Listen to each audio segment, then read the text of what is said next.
croisé professionnellement avant, enfin voilà, si vous aviez travaillé ensemble. Donc je crois que c'est celui-ci, le numéro, là, le numéro de Bifrost de 58, dont Nicolas a fait la couverture, et qui a une nouvelle rambarde, donc, de Grand Jeune Fort, qui a aussi eu un Grand Prix d'imaginaire. Le nombre de Grands Prix d'imaginaire remportés par ce monsieur est incroyable. Mais est-ce que vous avez travaillé déjà ensemble à ce moment-là? J'ai eu la science-fiction à la musique. Non, en fait. Non, pas du tout, pas sur ce truc-là, pas du tout. C'est des gars du Bélial qui ont tout organisé. Moi j'adore ça, j'adore mettre mon grain de sel dans le travail des illustrateurs. Et dès que je peux, je le fais. Et si on avait été en contact, je ne savais pas que c'était toi. Ah ouais. Moi j'avais pas le sujet non plus du Bifrost, donc... Je l'ai su quand j'ai vu la couverture, mais je ne savais pas qui la faisait, je ne savais même pas que c'était ma nouvelle qui allait illustrer le... Voilà, donc ça s'est fait dans mon dos. Ils ont peut-être bien fait, hein, parce que des fois ça marche, des fois le couple illustrateur-auteur marche, des fois ça marche pas. Et même quand ça marche certaines fois et pas d'autres. Oui, par exemple sur Oman, c'était intéressant. Moi j'essaie vraiment le plus de travailler avec les illustrateurs parce que j'adore ça. Pour moi, je collectionne tous les bouquins d'illustration. Voilà, je suis un passionné d'images de SF. On peut penser que ce sont des vaisseaux spatiaux. Ce sont des vaisseaux. Or, dans le bouquin, il n'y a pas de vaisseau. C'est des sortes de dirigeables, mais avec des dirigeables un petit peu plus compliqués que ça. Mais c'est quand même des plus légers clairs. Et là, on peut penser que c'est des vaisseaux. La pyramide, elle n'est pas comme ça. Mais quand j'ai vu l'illustration, je me suis dit que l'esprit était respecté. Même si la lettre, il a pris des libertés avec la lettre, l'esprit est respecté et c'est ça qui compte. Ça donne l'idée d'immensité, ça donne vraiment l'idée d'immensité, et c'est ça qui compte. Vraiment, c'est ça qui compte. Donc, moi, à partir du moment où l'image, elle est belle d'abord, vraiment en premier lieu, il faut qu'elle soit jolie, il faut qu'elle soit belle, et il faut que ça retranscrive, au moins pour partie, l'esprit du bouquin. Et s'il y a les deux trucs, c'est bon, même si c'est pareil dans l'humaine.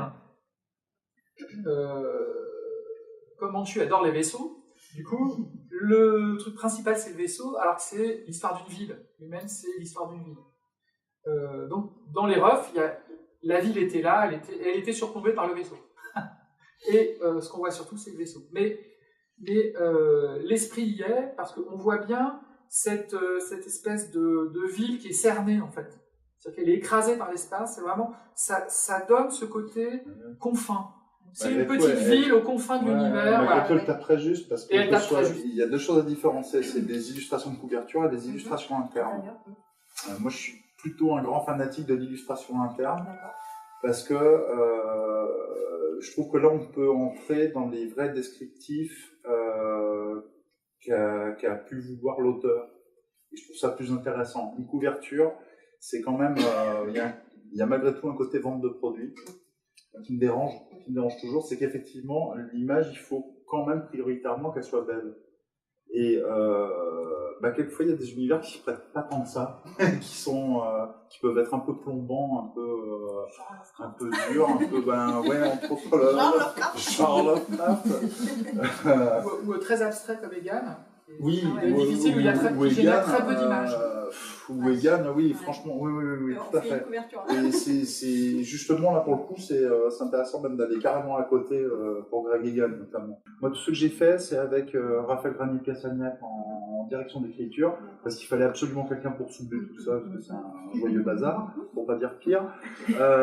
Souvent, on finissait, alors lui directeur d'écriture, mais moi derrière l'embuscade aussi, parce que le problème c'est qu'il faut arriver à représenter des choses avant que les écrivains démarrent aussi. Donc l'un des problèmes du dessin, c'est que moi je vais mettre 1 an pour faire ça, là où l'écrivain qui lui fait 1/4 du livre va faire ça dans le mois en gros. Donc ce sont en plus des non-économies ces livres-là, c'est-à-dire que moi je peux pas être payé pendant 1 an pour faire ça avant que le livre ne commence à être écrit, c'est pas possible. Donc, fatalement, il y a eu on s'est arrangé à chaque fois. Sauf que à chaque fois, on a essayé de faire quelque chose de différent. Qu'à date, on a tous démarré en même temps. On a démarré en mars en se disant, bon, on le fait pour septembre. Et on l'a fait. On ne sait toujours pas comment, mais ça s'est fait. On s'est tous réunis, on a tous commencé comme des fous, dans tous les sens. Et puis, ce qui fait qu'on est arrivé sur un moment dans les heures en disant, bon, on va se calmer un peu, on va essayer de trouver un autre protocole, et puis ce serait pas mal qu'il y ait des dessins qui arrivent avant. On récupérait ça avec Raphaël, on disséquait tout ça, on disait, bon allez, on va prendre cette piste-là, on va essayer de faire ça, on avance comme ça. Je refaisais des dessins de façon à ce que l'histoire continue. Puis il y a un moment où ça coince fatalement, parce qu'à force de faire du cadavre exquis, c'est très dangereux. Nous, on commençait à avoir des idées de comment fermer l'histoire, sauf qu'un peu comme en jeu de rôle, on s'aperçoit que, bon, on est toujours de jeu de rôle, donc ça arrange les choses aussi, même les écrivains, donc ça laissait une souplesse, ça laissait quand même une certaine souplesse. Et à la moitié, 2/3 d'ouvrage, on a réuni tout le monde. Raphaël, lui, pour sa partie d'écriture, en fait, écrivait une pièce de théâtre. Et cette pièce de théâtre, elle raconte en fait l'histoire que sont en train d'écrire les autres auteurs. Donc en fait, on les a mis devant le fait accompli, on leur a lu leurs histoires, en fait, leurs histoires respectives au travers de la pièce de théâtre. Et à la clôture de la pièce de théâtre, donc immersion en immersion, on leur dit « Qu'est-ce que vous faites ?» Et là, on est reparti pour un tour, on a dit « Maintenant, on se réunit tous, on est tous ensemble, et on décide de la finalité de l'histoire, qu'est-ce qu'on veut vraiment dire. Voilà, nous, toutes les pistes que l'on a déjà, on aimerait dire ça, mais vous, qu'est-ce que vous avez envie de dire? Et jadis, ça avançait comme ça. C'est vraiment expérimental. Pour ma part, je trouve que c'est plutôt très réussi dans cette optique-là, notamment sur l'écriture, parce que c'était vraiment pas simple à gérer. Voilà. Et puis Gotland, alors encore complètement différent, puisqu'il y a une nouvelle de Thomas Day, pour le coup, donc, que j'ai illustré postérieurement à l'écriture.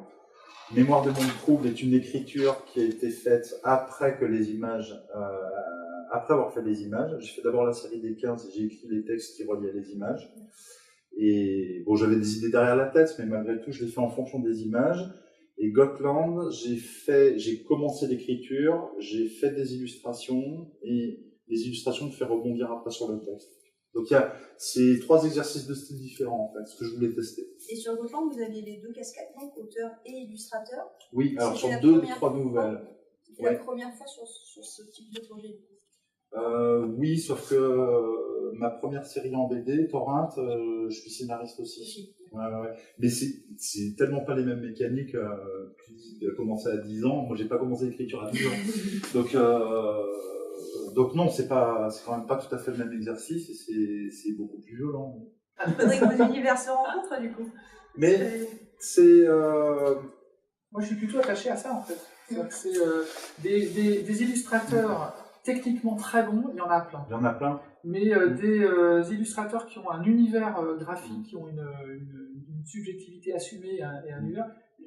Tu parlais de Moebius, de Druyet. Jamais été bluffé par la technique de Druyet, par exemple.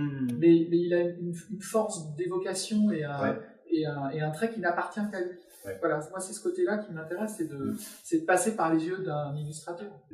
Donc c'est quelque chose qui, voilà, c'est ça l'intérêt. C'est pas d'avoir simplement un exécutant. Ce qu'a fait Druyet avec Lovecraft, par exemple, c'est qu'on associe aussi beaucoup de choses optiquement à des dessins qui ont été faits par Druyet.